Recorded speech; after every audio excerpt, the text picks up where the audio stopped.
કૌભાંડ મામલે સમાચાર મળી રહ્યા છે। એલસીબીએ ગેસ રિફિલિંગ કૌભાંડ ઝડપ્યું હતું।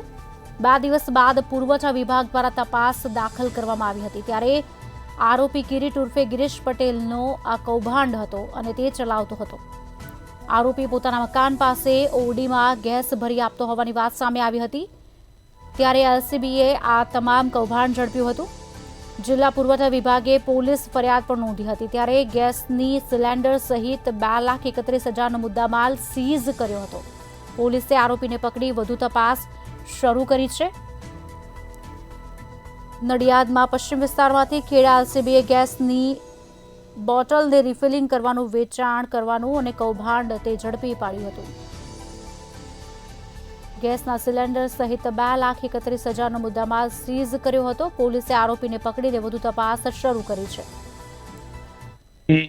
નડિયાદના એક ફરિયાદ આપેલી છે।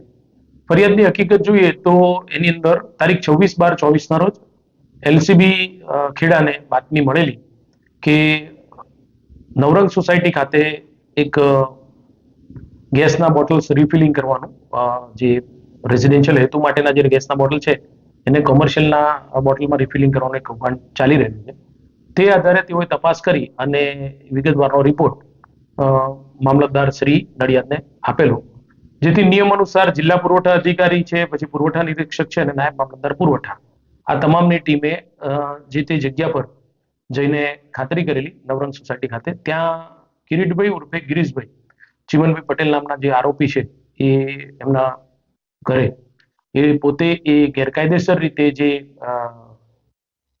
ઘરેલું ઉપયોગ માટે આવતા જે એલપીજી ગેસ છે એની બોટલમાંથી કોમર્શિયલ બોટલોની અંદર ગેસનું રિફિલિંગ કરતા હતા।